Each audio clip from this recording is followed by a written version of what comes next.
Bonjour à tous, Denis Lalmière pour Cinémaniacs. Aujourd'hui, j'ai avec moi Jocelyn Legault. Jocelyn et j'ai également avec moi Martin Albert. Martin. On commence, on revient dans l'univers de Star Trek avec la deuxième saison de Star Trek Picard que tu as reçu de Paramount Home Entertainment.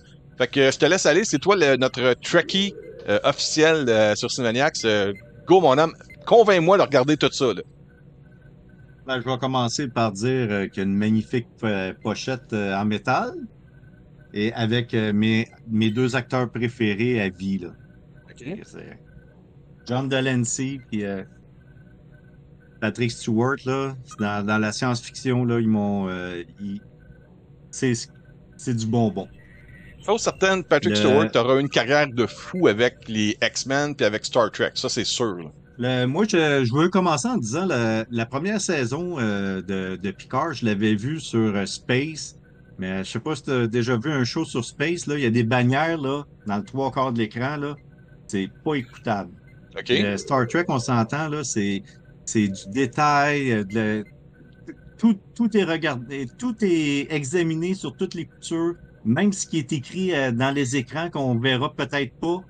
Eux, ils ont étudié ça. Fait que de perdre les détails par des bannières en bas, dans le côté, puis le logo Space qui se promène un petit peu partout, moi, ça m'avait vraiment écœuré. Puis cet été, je me suis abonné à Crave pour tout re-regarder la première saison et la deuxième saison.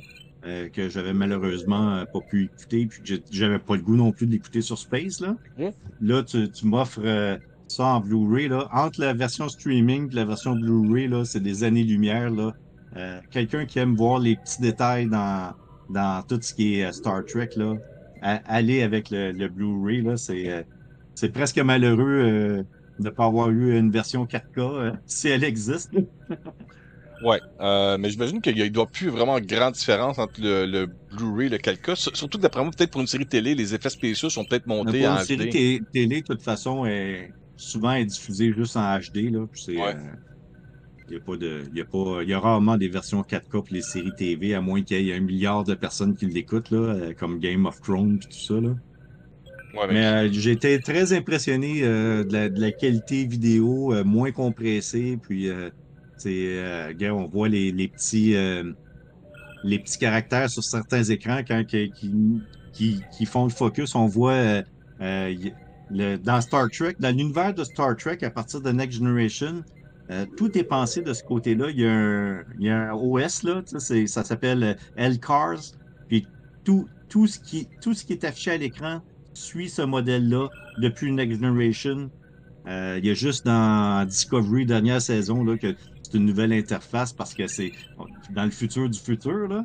J'aime bien le petit clin d'œil qui garde le même OS à date pour même c'est chaque même nouveau spécial parce vaisseau. qu'on peut même comme comprendre maintenant. On est rendu dans la technologie aujourd'hui, de nos jours, à ce qu'on voit là-dedans, le côté visuel, le graphique pour le côté ordinateur. Tu peux presque comprendre vraiment logiquement la présentation, là. C'est pas du trop loin sci-fi, là. C'est ça. Puis un des documentaires qui est sur les disques en parle justement dans les dernières 20 années, comment ils ont amélioré ça. Puis dans Picard saison 2, il y a des écrans courbés, vu que c'est maintenant disponible, là.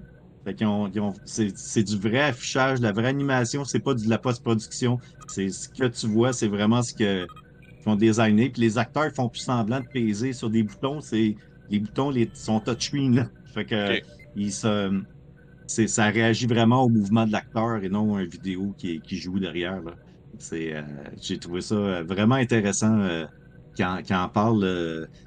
Tout le contenu, il y a 1 heure de contenu sur Picard saison 1. J'ai même pas eu à nulle part pensé faire avance rapide parce que c'était plate, là. C'était vraiment, j'ai adoré regarder tout ce contenu-là. Mais on va parler de la série elle-même pour commencer. C'est Ouais, c'est quoi ça, Picard en passant? À partir de la saison 1, mais surtout de la saison 2, là. Picard saison 1, c'est Picard qui est à sa retraite, qui est rendu amiral, mais tu sais, Picard, on le connaît depuis longtemps, depuis 30 quelques années. Et puis, c'est pas quelqu'un qui reste sur place. Puis, il est à son vignoble, puis lui, dans sa tête, c'est comme, mec, je prenne ma retraite, je vais à mon vignoble, le château Picard qui appartient à la famille depuis des générations. Et puis, lui, c'était son rêve, puis là, il est rendu là, puis c'est comme, c'est pas ça qu'il veut, là. Il va retourner dans l'espace, puis c'est un gars d'espace, là. La première saison, c'est vraiment une excuse pour qu'il retourne dans l'espace, mais c'est l'arc fait partie. L'arc, en gros, c'est de pouvoir. La Fédération, à part Data, les synthétiques, c'est pas accepté. OK. Euh, Ça a été c'est banni, quoi. c'est très tabou. Puis, malgré tout ce que Picard a fait dans Next Generation pour avancer d'un pas, ça reste que tu sais, les synthétiques sont presque autant haïs que les Borg, là. OK. Ils sont pas mortels, mais tu sais, ils sont pas acceptés en tant que au même niveau que les humains. Et puis, ça fait le tour avec ça, avec une, entre guillemets, fille de Data qui est synthétique, évidemment. Et puis que tout l'arc de la saison 1, c'est autour de elle, comment la sauver, comment euh, la faire accepter en tant que telle, là. Ça, OK. c'est très résumé parce qu'il y a de l'action en titille au travers de ça. Saison 2, ça commence. C'est quoi qu'on aime dans Star Trek, là? Les fans, là, ceux qui ont regardé, ils aiment les Borg, OK. ils aiment quand que Q y est là. Ben, Ouais. la saison 2, les deux sont là. Les deux plus grands méchants. L'univers Star Trek sont là. Est-ce que C'est Q est considéré comme un méchant ou comme un emmerdeur? un. Ben, moi, je le considère comme un emmerdeur. Ouais. Mais on sait jamais c'est quoi son but à la fin. Puis avec Picard saison 2, ça fait un petit peu le tour de la question. Pourquoi qu'il est là? Q, il est là depuis 34 ans, là, on s'entend, là. C'était le premier, entre guillemets, méchant qui est arrivé. Tu sais, la première saison de Star Trek Next Generation, tu avais le méchant de la semaine.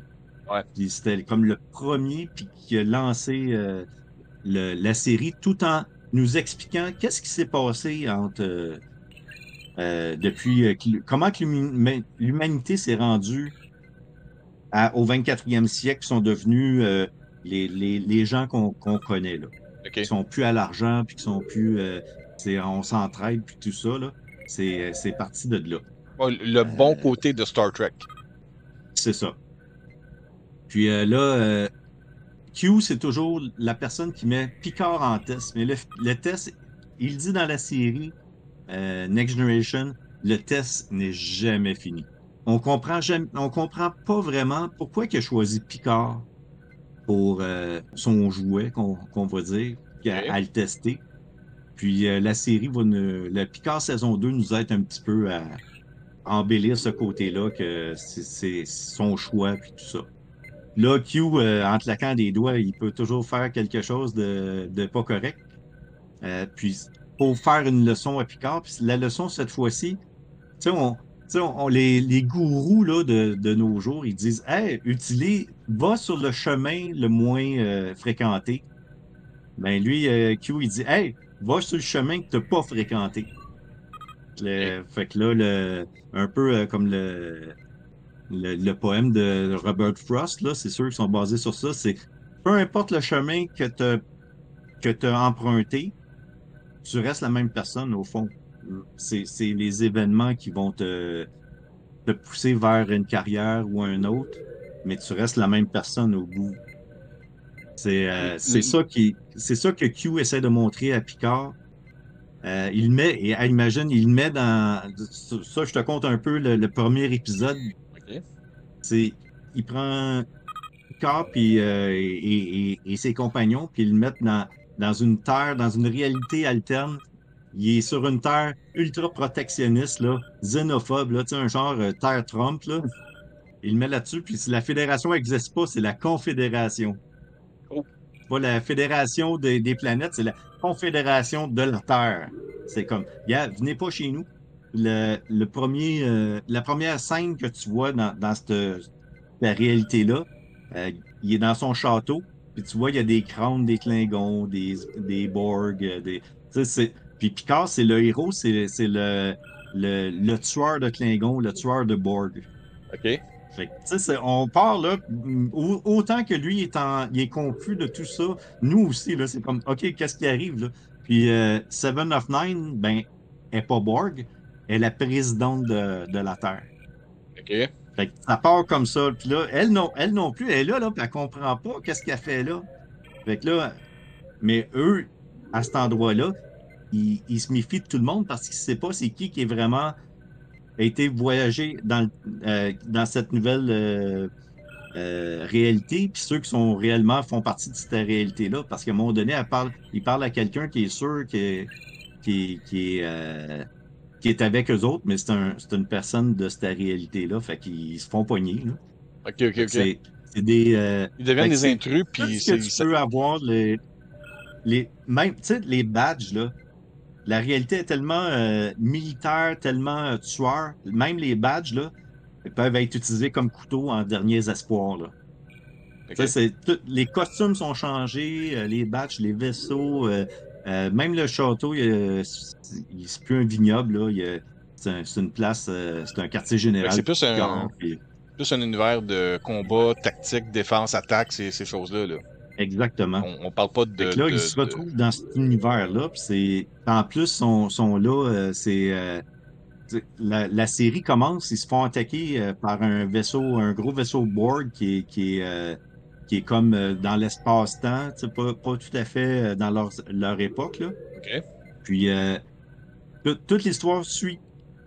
À partir de là, on voit plus vraiment Q, on voit Picard qui est aux prises avec cette réalité alterne-là, puis dont sa mission est de tuer le dernier Borg, la dernière reine Borg. Cette dernière reine Borg-là, elle vient aussi de leur époque.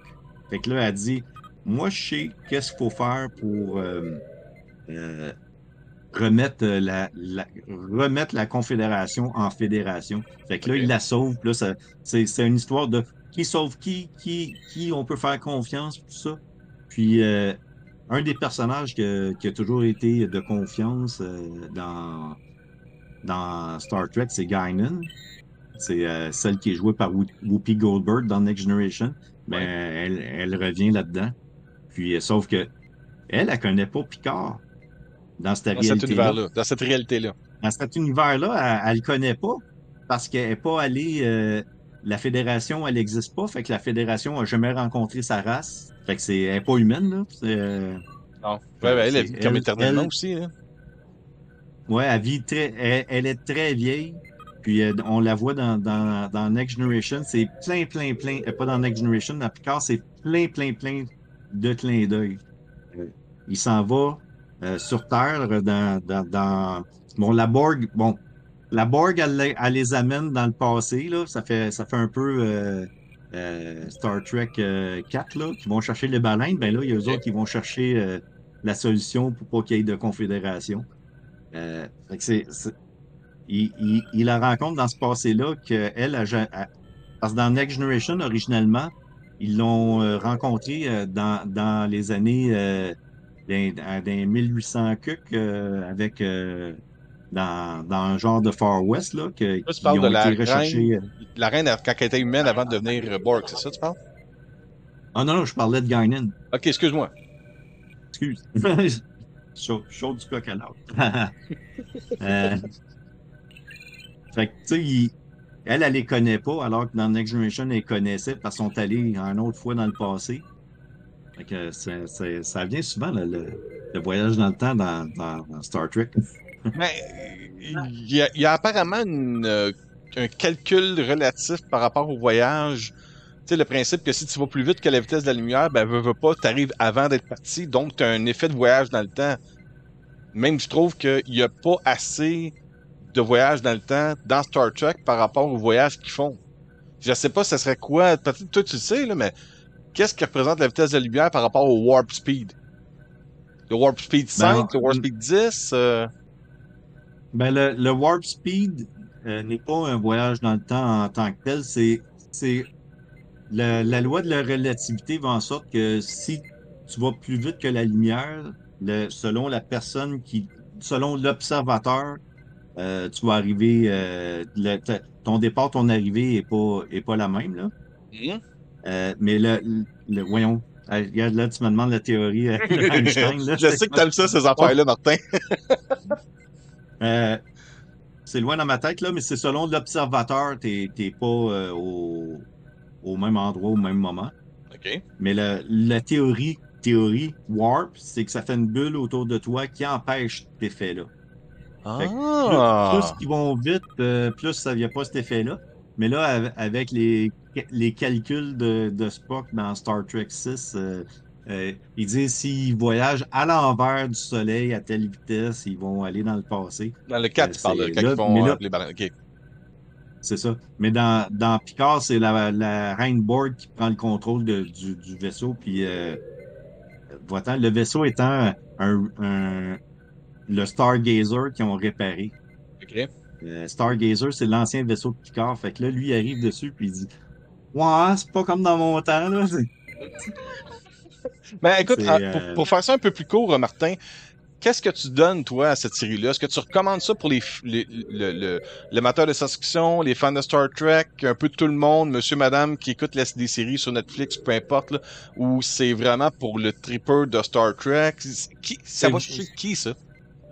ça je l'avais dit pour la première saison dans notre vidéo pour Ouais, les 6 films de Star Trek. Car c'est vraiment pour le fan tripeux, là. Parce qu'il y a plein d'œils. Exemple, là, quand il va chercher Guinan, elle habite sur la rue Forward au numéro 10, ce qui est le nom du bar dans Dead Next Forward. Generation. Fait que c'est plein de clins d'œil comme ça que personne va catcher sauf si t'es tripeux.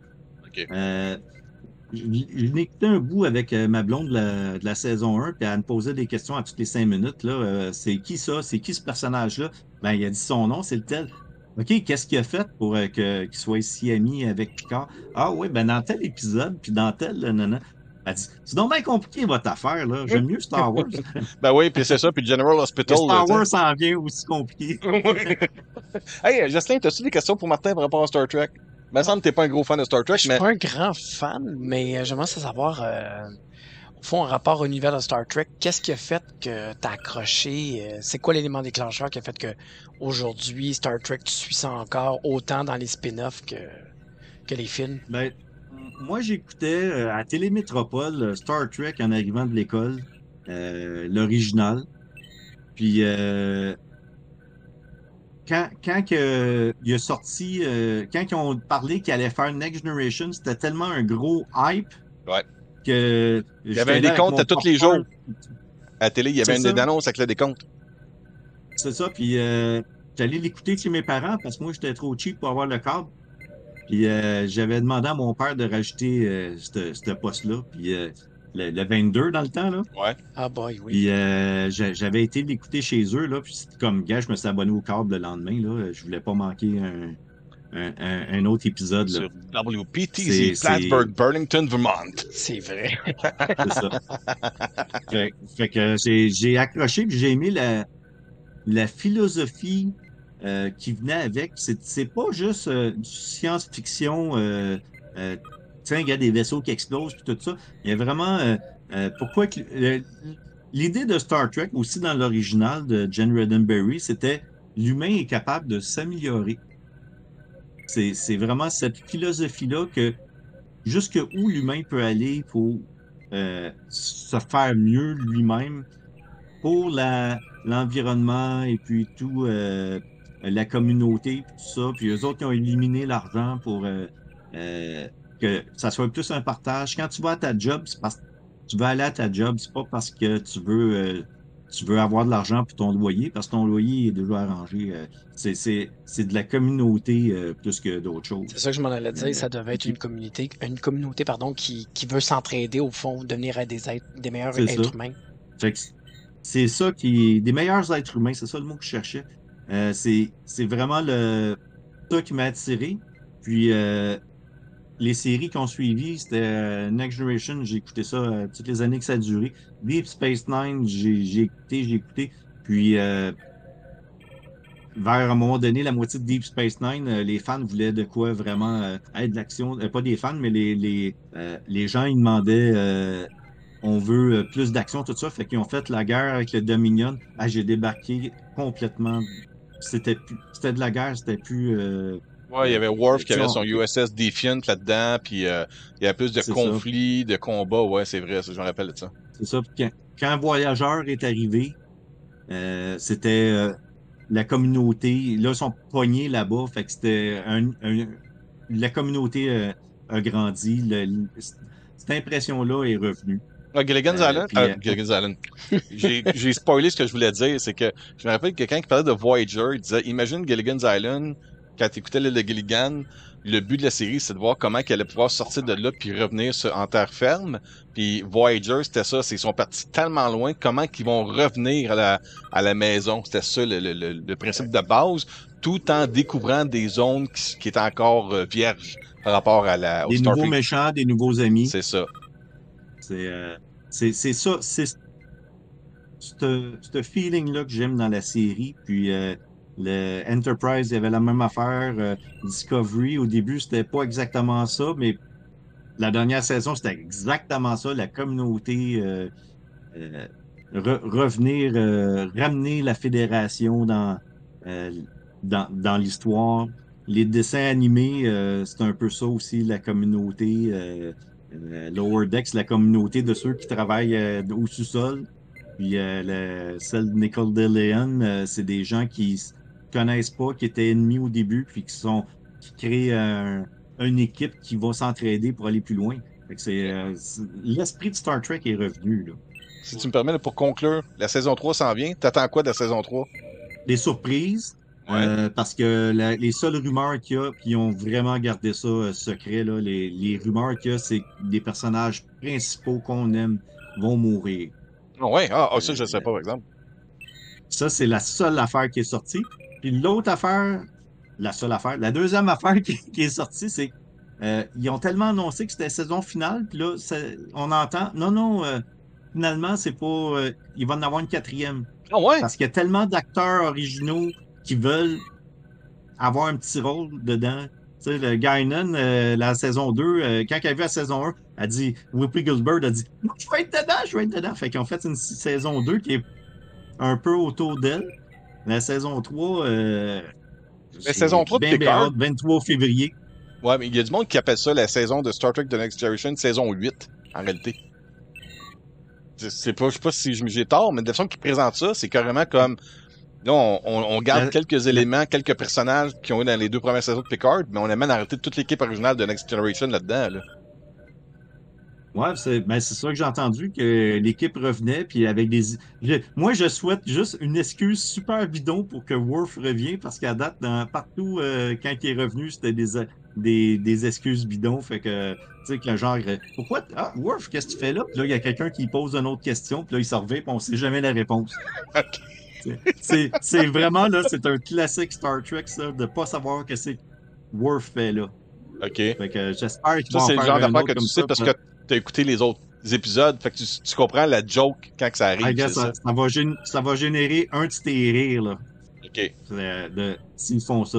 Mais là, tuer des personnages, moi, je cherche, bon, c'est qui vont tuer? Ils vont tuer le couple qu'on aime tant, puis ou des Riker, puis c'est quoi donc, Deanna Troy? Troy, c'est ça. Qui ont un super beau rôle, dans Picard saison 1, là. J'ai eu un regard de Jocelyn comme « Hey, tu connais les noms des personnages? » Oui, j'aime Star Trek. Je suis pas un fan fini de Star Trek, mais j'aime beaucoup Star Trek. OK. Je trouve que c'est... Comme Martin dit, c'est la beauté de Star Trek, c'est la découverte de l'inconnu qui t'amène à devenir une meilleure personne de toi. En apprenant sur les autres, tu viens à te regarder après ça de ton côté puis dire « OK, tu peux prendre le bien des autres ou tu peux apporter ton bien aux autres personnes qui en ont besoin. » C'est ça, Star Trek. Ouais. Le problème, c'est que des fois, pour avoir des grosses cotes d'écoute ou pour aller chercher un plus gros box-office, on vire ça en Star Wars. Puis bien que ça devient comme plus divertissant, ça devient moins intéressant pour les fans de Star Trek. En effet. C'est dénaturer la chose. saison 2, là, la saison 2 tourne autour des secondes chances.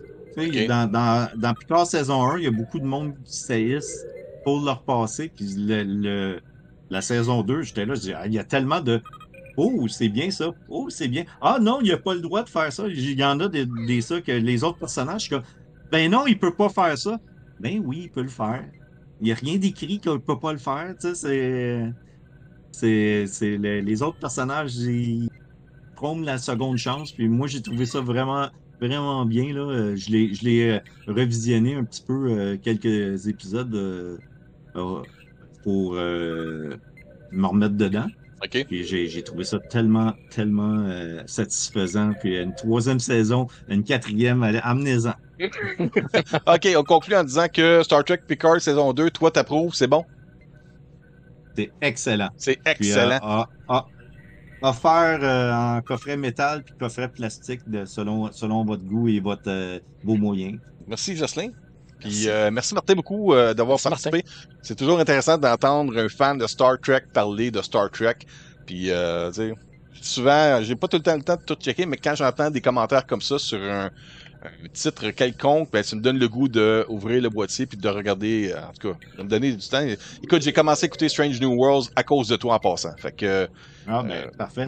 malheureusement, il n'y a pas assez de sang là-dedans pour que ma conjointe continue de l'écouter. Elle trouve qu'il n'y a pas assez de sang.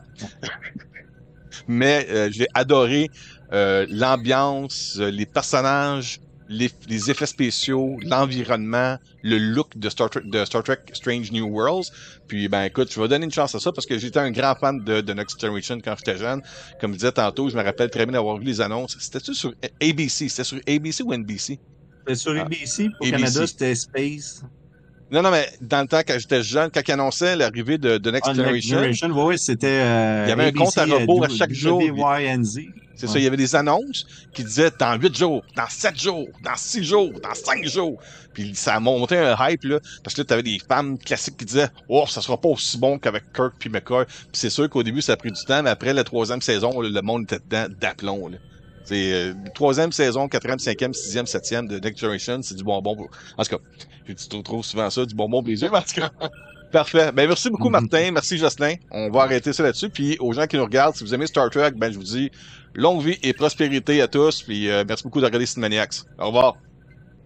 Au revoir.